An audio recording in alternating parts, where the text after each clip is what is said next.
গভীর রাতে রাস্তার পাশে ফুটপাত দিয়ে হেঁটে যাচ্ছিল তরুণ তরুণী। আচমকাই পেছন থেকে বেপরোয়া গাড়ির ধাক্কা মৃত্যু হয়েছিল তরুণের। শিলিগুড়ি সেবক রোডে সেই হিট অ্যান্ড রান কেসে অবশেষে অভিযুক্তকে গ্রেপ্তার করতে পেরেছে পুলিশ। মিলেছে ঘাতক গাড়িটিও। 4 দিন পরে গ্রেপ্তার হয়েছে। কোন অবস্থায় ওই ছেলে ছিল, কেন ওইভাবে মারলো? ধৃত দেবাংশু পাল চৌধুরী স্থানীয় একটি পেট্রোল পাম্পের মালিকের ছেলে বলে জানা যাচ্ছে। গত 19 তারিখে দ্রুতগতির গাড়ির ধাক্কায় মৃত্যু হয়েছিল শঙ্কর ছেত্রী নামের যুবকের। সেই ঘটনার পর সিসিটিভি ফুটেজ প্রকাশ্যে আসতেই তৎপরতা শুরু করে পুলিশ। সোমবার শিলিগুড়ি থানার পুলিশ দেবাংশু পাল চৌধুরীকে গ্রেপ্তার করেছে। ঘটনার রাতে দেবাংশুই গাড়ি চালাচ্ছিলেন বলে দাবি, তবে তখন তিনি মদ্যপ অবস্থায় ছিলেন নাকি জ্ঞানতই এমন কাণ্ড ঘটিয়েছেন তা খতিয়ে দেখা হচ্ছে।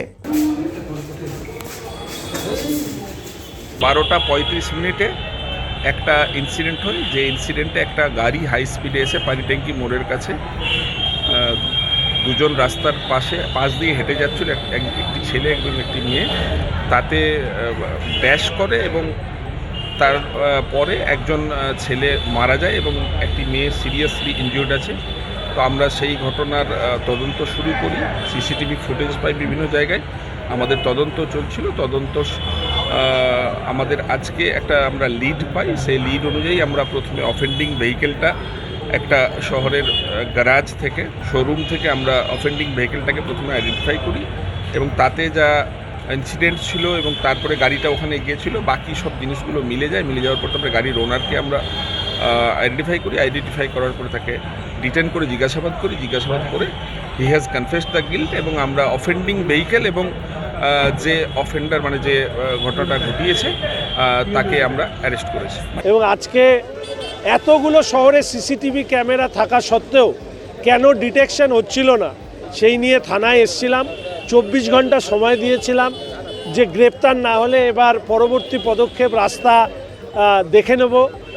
তো এখানে এসে দাঁড়ানোর কিছুক্ষণ পরে পুলিশ আমাকে জানায় যে তিনি একটি ছেলে গ্রেপ্তার হয়েছে, গাড়িটি ডিটেক্ট হয়েছে। কিন্তু শুধু ডিটেক্ট হলে তো হবে না, গ্রেপ্তার হলে তো হবে না, ভেতরে কারা ছিল, কিভাবে গাড়ি চালাচ্ছিল, কেন এই ধরনের অ্যাক্সিডেন্ট হলো, রাত্রিভর শিলিগুড়ি শহরে কেন তাণ্ডব চলে, কেন শিলিগুড়ি শহর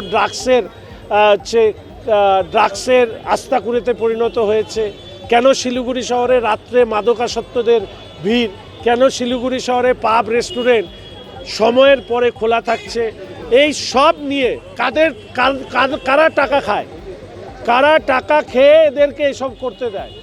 তো সেই নিয়ে এসছিলাম। গ্রেপ্তার হয়েছে, ভালো, শাস্তি হোক।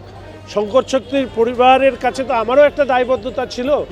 এই শহরে ছেলেটি প্রাণ দিয়েছে, নিজের মনের বিবেকের ডাকে এসছিলাম। কালকে ওই মাটিগাড়াতেও গিয়েছিলাম, দেখবো এবার কি শাস্তি দেয়।